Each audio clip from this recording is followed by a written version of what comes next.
Controversies are like ice cream. They come in just about any flavor you damn well please. Ugh, tastes like No. No! No! Do you want fake protesters hired to market a game? Boom. Here you go. How about overpromising on what a game had to offer? Well, stuff your sinful face with this. Hidden sex on the PS2? Oh brother, do I have a scoop for you. But before the industry really progressed into what it is today, there was really only one video game controversy everyone was talking about: violence. And retailers say the more mayhem, the better the sales. They like the gore, they like bloody games where people's heads explode, and I think it's attractive to them. While gore fests like Manhunt, Postal, and God of War have become mainstays today, video game violence has actually been around since the Atari age. And don't you dare try to convince me to let my future children play abominations like this.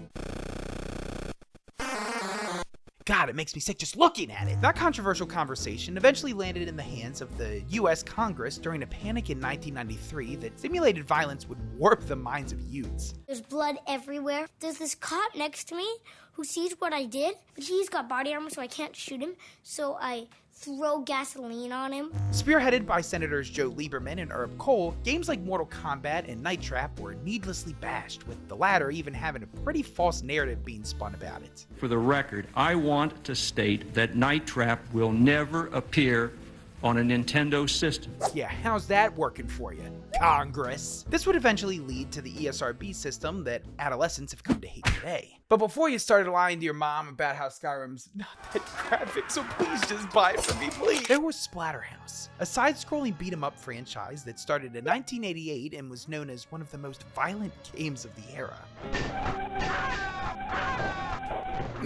I mean, yeah, there was Chiller 2, but I mean, come on, calling that a game is like calling JoJo Siwa a singer.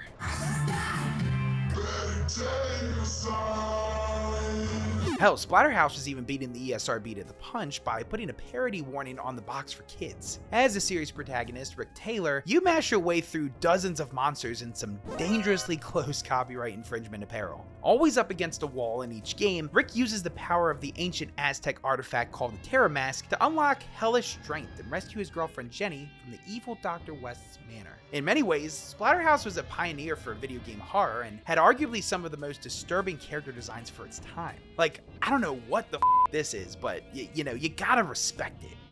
I guess. The game wasn't anything to write home about, but it was simple, bloody fun where you could just turn your brain off. After the third game in the trilogy came out in 1993, the series would remain dormant for over a decade and a half until a reboot was announced in 2008. An infamous reboot that would go down as one of the biggest public disputes between video game publisher Namco and dev team Bottle Rocket. I love this series, especially the very divisive reboot. But when it finally dropped in 2010, it was met with more than a lukewarm reception. It ended on a widely hated cliffhanger, but overall I feel like this game knew what it wanted to be, which is of course ironic considering how it kind of went through an identity crisis, with Bottle Rocket wanting its lock-on mechanic to be more in line with the prior game the team worked on, Mark of Cry, something Namco didn't let happen. Which is a shame, because being able to lock on to enemies would have really improved what's an already fast and satisfying combat system, and I felt like it really would have helped bring it above a lot of the beat-em-ups we saw from that time. And you know, despite its flaws, I love the reboot. I really think it's a genuine love letter to the original series that has plenty of cool 2D sections and even some boss battles that pay homage to its happy beginnings. I mean, the story of the reboot's development difficulties has warranted plenty of videos on the topic. It's a miracle this game even came out at all. It is good to finally be free. But obviously, you clicked on this video for a very particular reason. We're not here to talk about all of that drama. We're here to talk about something else. I mean, come on, let's face it. It's been 15 years since the reboot, and there's still not a single sign that the old Ricko's coming back. And even though Bandai Namco still has the franchise's video game rights in a chokehold, that hasn't stopped splatterheads from taking matters into their own hands to keep its legacy alive. And how are they keeping that legacy alive, you might ask? Through, movies. Movies that, well, certainly have actors. Leave me alone. Expecting company. No one is coming to save you. So grab some popcorn, put on your best PJs, and grab a drink because, well, you're definitely gonna need it.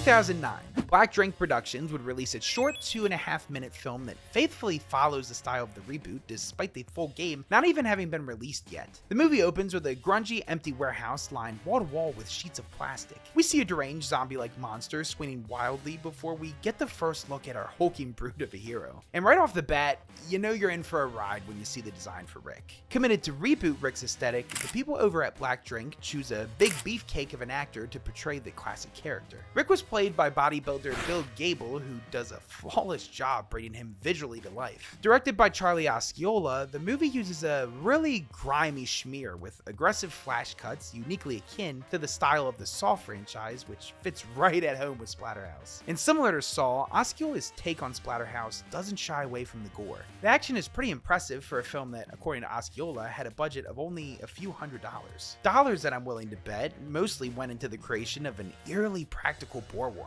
It looks awesome, and if you say it doesn't, you try making something like that for under $1,000. I dare you to try. After ripping its mouth open, Rick goes up against a foe designed to be like the Biggie Man featured in both the first game and the reboot. Grabbing the series' iconic meat cleaver, Rick chops off the Biggie Man's arms and, after taking a moment to revel in his carnage, walks out of frame, ending the film. It's probably visually one of my favorites of the films we're going to be talking about in this video. It just has a cool style about it. Despite its remarkably small budget, the team really set the bar for R-rated action, giving us a window into what could be done. And as Osceola says, imagine if they had a budget in the millions to make a full film. And while the loyalty to the series' violent aesthetic is commendable, you also have some that are staying true to the series' roots with something, like, well, you take a look for yourself.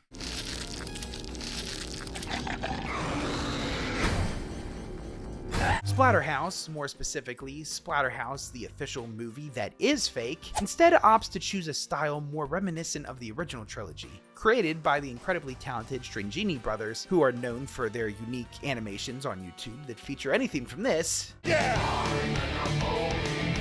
to something like this. This time, Rick is designed to have a much more cartoonish look, including giant bulbous tumors on his arms that would definitely raise concerns with a doctor. As goofy as this looks, it's kind of crazy the amount of effort that went into this because it was done solely to promote a Splatterhouse Flash game that the brothers made that's truthfully not even really that good. The ad for the game is CGI galore in the best way imaginable and really leans into that late 80s, early 90s cheesiness. And yeah, once again, the Biggie Man makes a gloriously bloody cameo, also with weird onion-shaped arms. It's silly, it's fun, and it captures a very different side to the Splatterhouse legacy. Now, I almost didn't include this one because it's only a trailer and not a final product, unlike some of the other stuff we're going to be looking at, but hell, I mean, I didn't make the rules for this, and you didn't make any rules for me, so without further ado, Splatterhouse by Fried Lobster. Fried Lobster Films is a small filmmaking YouTuber who is definitely distinctive. It's a self-described, no-budget filmmaking channel that really emphasizes its commitment to campy horror. You know, he seems to have some genuine joy making videos with his buddies, and I respect that, but the trailer is, yeah, I mean, it's no budget, so what'd you expect? Set to come out on Halloween this year, obviously you've got Rick, but you also have what I assume is Dr. West, and again, what I think is the Biggie Man. Look, all props given to the staying power of the Biggie Man's design, but give the fans what they really want and scar us with a live-action version of this. Fried Lobster Films' take on Splatterhouse is dark. I mean, everything's really dark. Super dark. So, like, good luck guessing what's happening here, or here, or here. It also looks like the action scenes will be recorded through some Doom mod made to replicate Splatterhouse, I guess. There's not much to talk about here since it's just trailers with no dialogue, but hey, kudos to you guys at Fried Lobster Films for clearly loving what you do, but please keep whatever this freaky fresh hell is away from me. What the hell's all that noise? Oh, hell no. If you were to ask me what I praise most about Fried Lobster though, I'd probably say it's the dude's stop motion work, including a yarn version of Splatterhouse that honestly, I think I'd pay more money to see than the film they're currently doing. Like, if you can get someone to make a few real sets out of yarn, I think you guys might be really cooking with something. And hey, at least they've got this cool Adult Swim intermission in their films that I think really adds a lot of charm to them.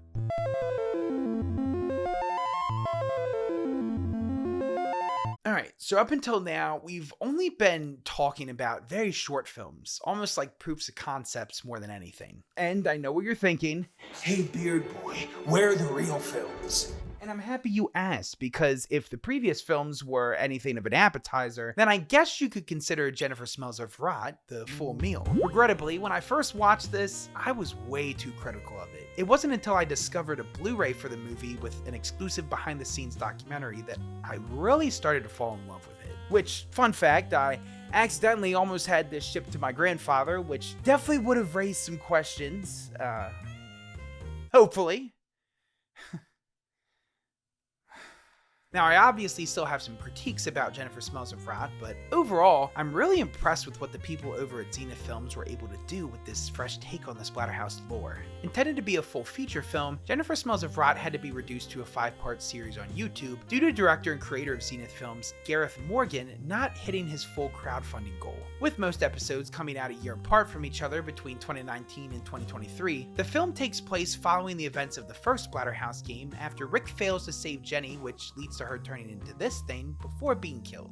Now in the void, Jenny's forced to use the power of the iconic Terror Mask to make her way to the surface so that she can get revenge on Rick. It's really a great premise for a Splatterhouse film, since Jenny's normally portrayed as the attractive damsel in distress, but here, she's going through some real trauma.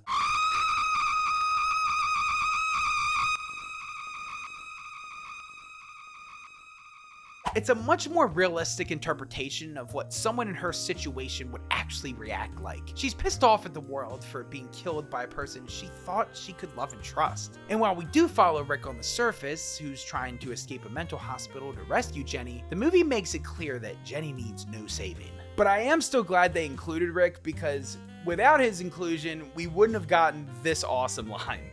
I just need the mask. There is no... Just give me the mask! Throughout the film, we watch Jenny tap into her violent tendencies, further pushed to the edge of insanity by the Terror Mask. And I'll be upfront, the voice for the mask is questionable at best. Rick failed you. I'll have no fury like the Mother of God. Well, look who it is.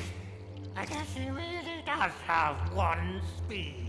But in all fairness, it's kind of hard to top the incredible talent of Jim Cunnings, who first brought the mask to life in the series reboot and really became the distinctive sound for it. What do I want? Same as any god. Little faith. For without faith, I am nothing.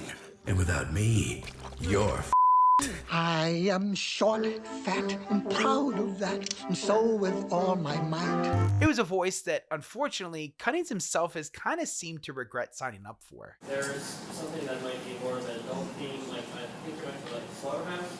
Oh, yeah. No, that's not me. I don't know who is it. The next question. I happen to have loved you in the Splatterhouse game. I thought you did a fantastic job. That was a more, what, no, there's nothing to be. Up until then, we never really had a distinctive voice for the mask, but Cunnings' tone and bass just became too iconic. It's like trying to replace Bryan Cranston as Walter White, or Hideo Kojima as, well, Hideo Kojima. What took you so long? But weirdly enough, a proof of concept posted on the film's Indiegogo campaign had a different voice for the mask, one I thought was objectively better than the final product. Rick failed you, Jenny. But I wonder, can you save yourself? Smells of rat. Jenny herself is played by actress Owen Davies, who is Zenith Films' go-to actress. Overall, she does an okay job here, but falls a little flat in some scenes, mainly due to the script more than her acting itself. When I was a little kid, the priest told me God thought Mary was perfect. That's why he made her pregnant. I didn't want God making me pregnant, so I made sure I wasn't his type. Armed with the power of the mask, Jenny spends the series violently tearing her way through hordes of familiar foes, including, say with me gang, the Biggie Man. Believe it or not, we are actually supposed to get a Biggie woman, but unfortunately, that actress pulled out. Now, right off the bat, we've got to address the visual style of Zenith films. Gareth definitely has a very niche look that's not for everyone and truthfully doesn't work for every one of his movies. I think it's easy to criticize at its face value, but before bashing any of Gareth's work, I strongly recommend you watch the film Sin City. He draws heavy inspiration from the 2005 comic book adaptation, which, even for the time, had a polarizing look that was so powerfully saturated with a beautiful blend of blacks and whites, it made some of the set pieces look straight out of a stage play or even a pop-up book. But like I said, it was a polarizing style. Groundbreaking for sure, but certainly wasn't one that applied to every film. In the case of Jennifer Smells of Rot, yeah, it's hit or miss. It heavily relies on green screen set pieces similar to Sin City, but it doesn't stick the landing in the same way, mainly because of its budget. And despite everything I just said, I don't want to rain on this director's parade. What he made here is still an incredibly impressive feat in filmmaking. It is still very fun and very unique and very well done in a lot of ways. You see, the behind the scenes feature on the Blu-ray really put in perspective just how talented Gareth is, not just as a director, but as an artist. So all of these set pieces and monsters you see throughout the film were actually all 3D modeled and animated by Gareth himself. And while some scenes look better than others, you can't deny that Gareth avidly tried to create a faithful extension to the Splatterhouse world, and I think succeeded in a lot of ways. If you want a good example of his style working, I definitely recommend you check out that film I mentioned earlier based on the video game Syndicate called Syndicate Wars. There, the film's sci-fi espionage genre fits much better with Gareth's look.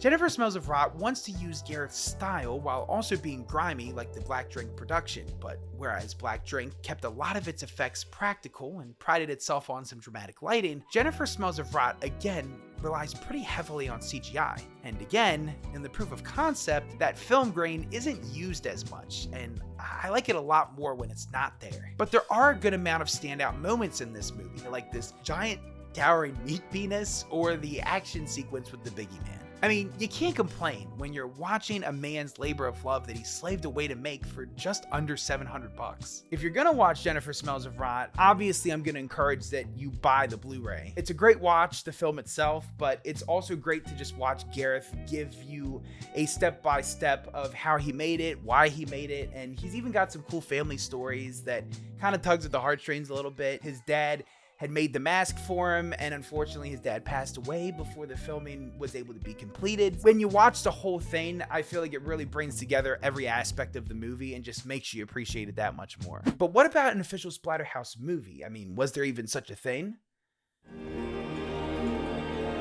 Well, no, but yes? But before we get into that, it's important to give you some context of where the series was at the time that the script for this was written. Like I said before, the development of the 2010 reboot was doomed from the start due to issues between Bottle Rocket and Namco that led to a painfully rushed production. Outside of differences of opinion in gameplay, the teams also differed in character design, with Bottle Rocket's style straying a little too far from what made Splatterhouse Splatterhouse. Even internal members at Bottle Rocket have since come out and talked about the questioning of management decisions at the time. Only at 75% completion, Namco would actually take away development from Bottle Rocket and release the project in an unfinished state in 2010. This would unfortunately seal the series' fate, causing a future disinterest from Namco in continuing the franchise. This takes us to former MMA fighter and current entertainer Keith Tatnus McCleary. The Canadian native solidified his space in the horror world using his show Tatnus TV and the Tatnus Uncensored podcast. Over the course of his show, Keith actually started developing the idea for an official Splatterhouse film as an homage to the franchise he loved as a kid. One of my neighbors,